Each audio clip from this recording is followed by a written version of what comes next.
welcome to Travelers Yo. Dan di edisi podcast kali ini, aku akan mewawancarai temanku yang bernama Lia. Penasaran dengan ceritanya seperti apa? Simak terus podcast ini sampai akhir, oke? Terus guys, jangan lupa juga untuk di like, share ke teman-teman kalian, dan juga subscribe channel ini. Oke, langsung aja kita mulai. Lia, boleh dong perkenalan diri kamu dulu ke kita semua? Oke, perkenalkan seperti yang udah disebut Salma tadi, aku Lia, nama lengkapnya Amalia Zahra Afifah. Saat ini berstatus sebagai mahasiswa tingkat 2 yang sebentar lagi naik ke tingkat 3 di FKUI. Berarti angkatan berapa coba? 2018. Aku alumni dari SMA Al-Irsyad Purwokerto. Tinggal di sana juga, bukan di SMA-nya ya, maksudnya di Purwokertonya. Dan alhamdulillah sekarang lagi di rumah, jadi lagi di Purwokerto. Makasih dia sudah memperkenalkan dirinya. Oh iya, kita pengen tahu nih, waktu diterima di FKUI itu lewat jalur apa, dan waktu itu di pilihan keberapa? Diterima di FKUI lewat jalur SBMPTN. Untuk pilihannya, alhamdulillah lolos di pilihan pertama. Waktu itu pilihanku itu tiga-tiganya FK. Fun fact, enggak fun sih, biasa. Pilihan pertamanya UI, pilihan kedua UNPAD, pilihan ketiganya UNSUD yang dekat rumah. Wih, mantep banget. Semuanya pilih FK ya. Itu fun fact sih menurutku. Gak tau menurut yang lain. Waktu itu kamu sempat dapat SNMPTN juga atau gimana? Terus kenapa sih Lia pilih FK? Apa motivasinya? Waktu itu dapat, tapi tidak dimanfaatkan dengan baik dan emang nggak lolos sih. Ini terkait kenapa milih FK juga ya. Waktu kelas 12 itu awalnya memang nggak ada niatan sama sekali buat masuk ke FK, dan aku udah ada target lain gitu, mau masuk ke jurusan apa. Itu sebenarnya dia tuh targetnya milih jurusan apa gitu, dan kenapa pilih jurusan itu? Yang aku pengen tuh dari dua hal, dari jurusannya dan dari universitasnya. Bukan universitas sih, institut. Udah ketahuan deh. Oke. Buat jurusan, aku tertarik teknik biomedis ITB. Kenapa tertarik itu? Soalnya bisa dibilang waktu SMP dan SMA itu aku banyak berkutat di biologi, lomba-lomba dan sebagainya. Walaupun ya memang seringnya kalah, tapi aku sukanya matematika. Biologi tuh karena nggak tahu dimasukinnya ke biologi. Jadi di satu sisi aku pengen jurusan yang ada ngitungnya karena aku suka matematika tadi. Tapi di sisi lain aku juga gak mau kayak ngerasa sayang aja gitu kalau belajar biologi selama ini sia-sia. Dan topik di biologi yang menarik buat aku itu tentang fisiologi tubuh, biomolekuler, dan genetika. Kayaknya ya dilihat-lihat teknik biomedis inilah jurusan yang bisa menjembatani kemauanku itu. Teknik biomedis itu bisa dibilang tekniknya kedokteran, ya bikin alat-alatnya atau penemuan apa gitu, khususnya di bidang kedokteran atau kesehatan. Aku juga udah ada role model yang sukses di bidang itu, ya walaupun orang itu di luar negeri. Kebetulan jurusan itu ada di perguruan tinggi yang memang aku mau, yaitu ITB. Beberapa kali kesana suka sama suasana Bandung, keren aja gitu di ITB kelihatannya. Tapi dari orang tua pengennya anaknya ada yang jadi dokter, sedangkan kakak tuh udah nggak mungkin karena udah kuliah di jurusan lain. Adik masih kecil-kecil, masih SD, sama satu lagi belum sekolah. Jadi ya yang kena aku. Apakah background dari orang tua Lia sendiri itu ada yang dari jurusan kesehatan? Iya, kalau background dari orang tua sih nggak ada Sal, tapi tanteku yang dari bapak itu dokter. Mungkin ngelihat dari itu kali ya, selama ini juga biasanya kalau di rumah ada yang kenapa-napa gitu, ibu tanyanya ke tante. Kayak udah jadi andalan keluarga besar gitu buat urusan kesehatan. Makanya dari tante, bude, eyang, dan keluarga besar lainnya pengennya gitu juga. Tapi ortu nggak maksa-maksa juga sebenarnya. Waktu itu dengan idealismeku akan jurusan yang aku pengenin, aku bikin perjanjian sama orang tua. SNMPTN ikut pilihan dari ortu, FK, dan SBMPTN ikut pilihan sendiri di jurusan yang aku mau. Dan perjanjian itu sebenarnya menguntungkan banget buat aku, karena ya kita tinggal pilih FK yang gak mungkin lolos gitu. Waktu itu aku milih FK UNPAD. Ortu juga nggak tahu kalau kemungkinan bisa lolos SNMPTN di situ tuh kecil. Nah, pada akhirnya pengumuman SNMPTN ternyata emang bener gak lolos, dan aku seneng. Dari ortu juga kelihatannya biasa aja, jadi ya udah alhamdulillah. Tapi menjelang SBMPTN tuh justru aku ngerasa dapet ilham. Sering ngerasa gitu ya, tiba-tiba kalau selama ini banyak nyusahin ortunya, dan ditambah lagi masa ini kuliah aku mau egois lagi dengan pilihanku. Terus juga baru dapat kabar dari kakak waktu itu kalau ibu ternyata pas pengumuman SNMPTN tuh nangis, tapi nggak cerita ke aku. Akhirnya aku yakinnya pilih FK aja di SBMPTN. Alhamdulillah, mungkin karena itu juga sih kenapa bisa lolos, karena ridho dari orang tua. Ini bukan berarti kita harus ngikutin kemauan ortu ya, nggak gitu juga. Selama pilihan kita memang benar, terus keinginan ortu juga masih bisa kita kasih opsi lain, ya dipertahanin aja. Masalah di komunikasi.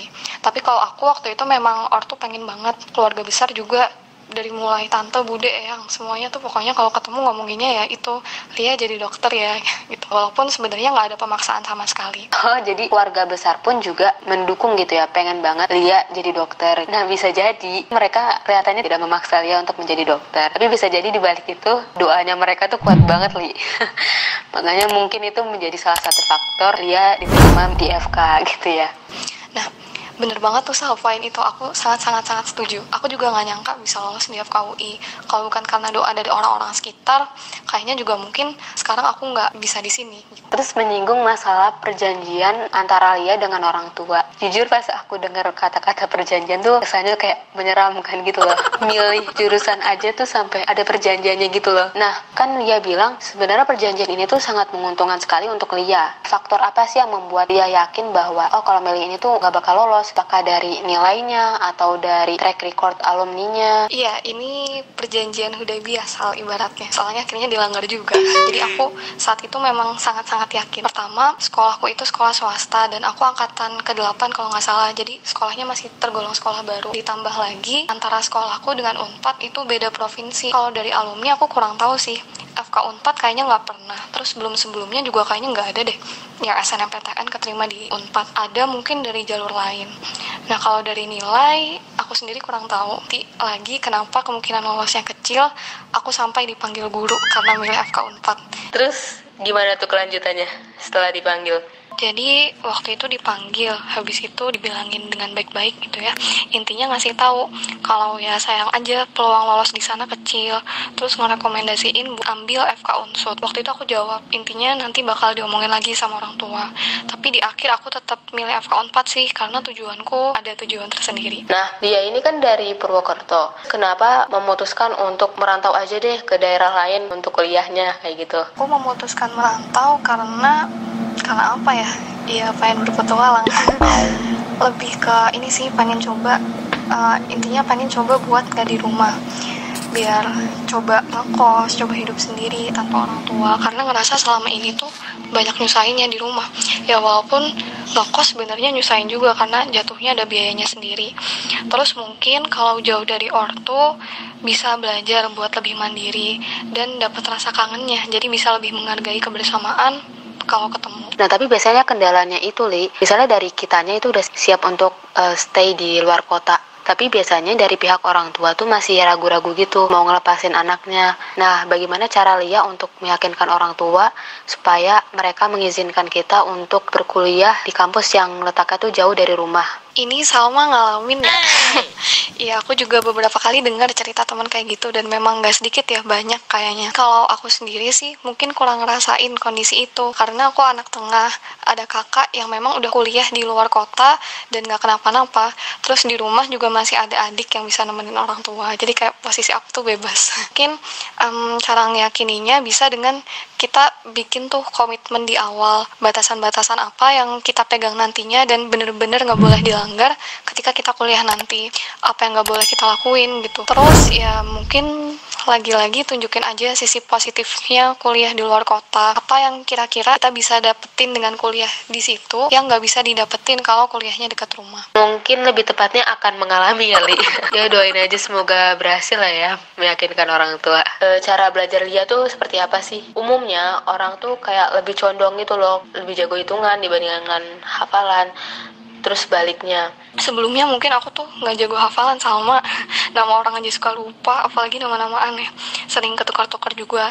Tapi mungkin menurutku biologi itu nggak semuanya tentang hafalan, atau kita bisa ngakalin beban menghafal itu dengan hal-hal lain. Ini masuk tips belajar aja ya langsung. Pernah dengar nggak? Kalau belajar itu dipahami bukan dihafal. Klise banget sih, tapi ya memang kayaknya emang bener gitu deh. Bukan nggak boleh dihafal, tapi lebih kita harus udah paham dulu. Baru setelah itu kalau mau ngehafalin ya silahkan. Khususnya buat SBMPTN nih, soalnya kan rada-rada ya diputer-puter gitu, jadi butuh namanya pemahaman. Nah, kalau kita nggak hafal aja ya jatuhnya bisa bingung. Buat pelajaran hitung-hitungan, coba kita tanyain lagi gitu ya ke diri kita, apa sebenarnya selama ini kita beneran paham atau ya cuma ngehafal rumus aja. Yang sebenarnya kebanyakan rumus itu kalau kita lihat ya itu turunan dari rumus-rumus lain, dari rumus-rumus dasarnya. Atau misal di fisika matematika gitu ya. Kebanyakan rumus itu ada fenomena-fenomena dari lingkungan kita yang bisa kita pahami, yang membentuk rumus itu gitu. Sebisa mungkin kita harus tahu kenapa rumus itu terbentuk. Ini juga buat mengakali kalau pas ujian itu kita lupa rumus. Jadi kita bisa nurunin rumusnya sendiri atau ngerjain dengan penyelesaian kita sendiri. Ini sih lagi-lagi boleh banget rumus dihafalin, asalkan syarat sebelumnya udah terpenuhi. Buat mapel yang mungkin kelihatannya hafalan banget, itu juga bukan berarti nggak butuh pemahaman. Pemahaman juga penting. Contohnya mungkin kayak sintesis protein, replikasi DNA, atau respirasi sel. Memahaminya itu adalah dengan cara memahami prosesnya. Kita paham alurnya, itu akan mempermudah, akan menurunkan beban otak kita buat ngehafal atau mempermudah untuk mengingat. Aku juga nggak belajar tiap hari sih, cuma mungkin pas SBMPTN aku memang cukup ambis. Waktu itu dia ikut bimbel atau belajar secara mandiri? Kalau bimbel dari SMA aku tuh ada, jadi mulai kelas 12 ada tambahan bimbingan belajar gitu di sorenya, bahkan ada yang malam juga. Nah kalau dari luar sendiri, aku ikut kelas intensif yang kalau nggak salah tuh 2 minggu. Jadi setelah UN selesai, habis itu mau SBMPTN, itu aku ikut les. Sebenarnya aku sendiri lebih suka buat belajar sendiri sih, soalnya kalau les gitu kan rame-rame ya harus nyesuaiin teman, terus materinya bukan kita yang milih, tapi ini disesuaikan sama masing-masing aja sih. Tiap orang kan beda-beda ya, ada yang mungkin memang suka belajar bareng, karena dengan belajar bareng tuh nambah semangat, terus juga susahnya nggak sendiri gitu, bareng-bareng, sama-sama susah, sama-sama belajar. Dengan les juga mungkin buat yang belum punya target, jadi lebih terstruktur belajarnya. Balik lagi ke tadi sih, aku lebih suka belajar sendiri karena udah ada target-target sendiri dan aku lebih fokus belajar tuh kalau sendirian. Bukan berarti aku nggak dapat manfaat dari les itu, dapat banyak juga kok, dapat cara-cara cepat dan lain sebagainya. Kalau teman-teman gimana nih? Lebih suka belajar sendiri atau bareng sama teman-teman? Coba bisa tulis di kolom komentar. Kalau dia sendiri nih punya trik gitu ketika mengerjakan soal SBM. Biasanya tuh begitu hari H itu kayak nervous, istilahnya kayak selama ini kita belajar dan hasilnya itu ditentukan di hari ini gitu loh. Nervous ya.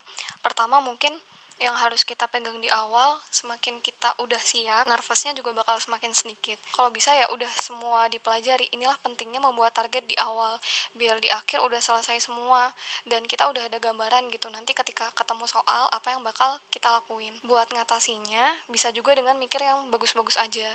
Jangan lupa minta doa orang-orang sekitar biar lebih tenang. Dan dari kitanya sendiri juga tentunya memperbanyak doa ya. Terus hindari juga hal-hal yang bisa bikin panik. Misalnya jangan telat. Terus juga bisa tuh jangan minum kopi atau teh. Soalnya itu tuh diuretik. Jadi bikin banyak buang air kecil. Terus kalau ternyata pas ujian paniknya tetap datang, coba tarik nafas dalam-dalam, coba untuk tenang. Jangan dipikir paniknya, jangan kayak aduh kok aku panik ya. Karena biasanya kalau kita mikir gitu, justru malah tambah lagi paniknya, dipikirin lagi, tambah lagi, dan terus menerus. Jadi kayak lingkaran setan gitu, nggak selesai-selesai. Rasa panik itu tuh nggak apa-apa gitu kalau tepat pada porsinya. Ya bayangin aja ya kalau nggak panik tuh jadi nggak ada tantangannya dan cenderung tuh bisa malah kita ngantuk gitu pas ujian. Jadi anggap aja panik itu hal yang normal, jangan dimusuhin, nggak usah dipikirin, ya udah biar hilang sendiri. Terus kalau dari Lia sendiri misalnya menemukan soal yang Lia ragu untuk menjawabnya, itu Lia mengatasinya seperti apa? Nah kalau sekarang tuh UTBK nggak ada minus kan ya. Nah pas tahunku itu tahun 2018 itu peralihan sistem penilaiannya dari yang sebelumnya kalau salah minus ke sistem penilaian yang sekarang. Dan waktu itu tuh kabarnya masih simpang siur gitu. Jadi ada yang bilang kalau salah tetap minus. Ya walaupun nggak minus secara langsung tapi tetap ya ada aja pengurangannya. Atau ada juga yang bilang ya jelas-jelas udah dihilangin gitu minusnya, kenapa harus takut, jadi kayak dikerjain semua aja. Nah awalnya aku mau ngerjain semua tapi sampai tiba-tiba tuh ada berita di TV, intinya dari panitia SBMPTN ngomong kalau nggak boleh ngarang, jadi ya udah aku ikutin. Tapi pas udah selesai ternyata malah ada kabar lagi gitu kalau harusnya dikerjain semua aja, jadi ya gitulah, agak kesal sebenarnya. Oke, balik lagi ya, jadi waktu itu sih aku kalau ragu dijawab, tapi kalau bener-bener nggak bisa aku dikosongin. Kalau sekarang sih saran dari aku mending dikerjain semua, mau kita tahu mau enggak. Ya kalau sistem penilaiannya masih sama ya. Terus kalau ketemu soal susah kan tetap ada gambaran kayak oh kayaknya aku masih bisa ngerjain, itu aku kerjain. Kalau nggak sama sekali ya udah aku ngarang. Nah kalau ada kemungkinan bisa tapi tetap diwaktuin gitu loh. Jadi kalau udah lewat dari batas itu, ya udah aku jawabannya yang aku yakin aja, atau nebak jawaban dengan tekniknya. Ada kan ya teknik nebak jawaban tuh kalau soalnya MCQ. Nah, terus tadi Lia sempat bilang ada teknik untuk menjawab soal, untuk nebak jawaban. Itu kayak gimana tuh? Boleh di-sharing nggak ke kita semua? Nah, buat cara nebaknya, pertama ya, kalau itu soal hitung-hitungan, coba dulu buat masukin si optionnya ke soalnya, ke persamaannya, buat yang masih bisa, siapa tahu nanti ketemu gitu. Tapi buat soal-soal yang emang udah nggak bisa, udah buntu, apalagi nggak ada minus, ya udah ditembak aja gitu kan. Kalau aku sih mungkin gini ya, ada beberapa hal yang aku pegang, tapi ini nggak mesti bener juga sih. Misalnya kalau di soal matematika, kalau ada option 0, dan option lainnya tuh bilangan lain yang aneh-aneh, aku pilihnya 0. Terus ada pilihan 1, aku pilihnya 1. Soalnya tuh biasanya soal-soal kayak gitu ngejebak gitu, kelihatannya susah, ini aneh-aneh, tapi di akhir tuh jawabannya 0 atau 1. Terus buat soal-soal dengan opsi jawaban apa-apa-apa, terus tiba-tiba di akhir tidak ada pilihan yang benar, biasanya jawabannya itu, atau malah semua benar gitu, pilih yang itu. Tapi lagi-lagi nggak semua kayak gitu ya. Habis itu buat ini nih, yang paling sering aku pakai buat jawaban yang bercabang, buat opsi bercabang. Misal ditanya hari apa Joko tidur, ibaratin aja kayak gitu ya. Option A Senin dan Selasa, option B Senin dan Rabu, option C-nya Senin dan Kamis, option D-nya Selasa dan Rabu, option E-nya Rabu dan Jumat. Kira-kira apa yang benar? Ya aku bakal jawab Senin dan Rabu, karena itu mereka sama-sama di-mention 3 kali gitu, sedangkan yang lain paling cuma disebut 1 kali atau 2 kali gitu. Terus buat apa lagi ya? Buat ini mungkin buat pernyataan. Misal ditanya ini pernyataannya benar atau salah, atau kita suruh nyari di antara pilihan berikut mana pernyataan yang benar. Itu kadang tuh ada kata-kata kunci gitu. Kalau ada kata semua atau ada kata pastinya, itu biasanya salah. Sebaliknya kalau ada kata beberapa atau kata bisa atau dapat, itu biasanya benar. Tapi yang harus kita pegang ini tuh benar-benar pilihan terakhir ya. Sebisa mungkin ya kita belajar dengan baik, belajar materinya, bukan belajar cara nembak jawaban. Nah, nembak ini berlaku kalau emang ya kita udah nggak bisa gitu dan nggak ada minus. Nah, kalau dari aku pribadi, itu teknik nebak jawabannya tuh rada aneh gitu ya. Jadi misalnya pilihan ganda nih A, B, C, D, E. Terus kalau aku biasanya tuh naruh pensil di tengah-tengah, di pilihan yang C. Tangannya tuh kayak getar sendiri gitu. Terus nanti dilihat nih, kalau misalnya mengarah ke atas, ya udah berarti antara A, B, atau C. Oh, jadi selama ini sama gitu. Aku juga dulu pernah gitu sih, jadi kayak pensil ditaruh tengah terus dijatuhin nunjuk kemana gitu kan ya. Bener sih, daripada ngitung kancing kan ya, jawabannya sama terus. Nah, tapi kalau sekarang sih aku udah nggak gitu lagi ya, lebih sering pakai feeling sih. Jadi kalau bingung terus nggak nemu jawabannya, tiba-tiba aja gitu, oh aku pengennya ini deh, kayaknya jawabannya yang ini. Padahal ya aku nggak tahu gitu kenapa jawabannya itu, pengen aja ngejawab itu. Jadi kalau pakai otak nggak nemu, ya udah coba pakai hati. Nah, ini nih kayaknya lebih masuk akal sih, mending pakai feeling daripada pakai pensil atau kancing gitu ya. Nah, ngomongin mengenai kadavernya, ada nggak sih pengalaman yang horor lah bisa dibilang? Ada nggak? Boleh dong diceritain ke kita-kita. Hey yo, subscribe Triple SU.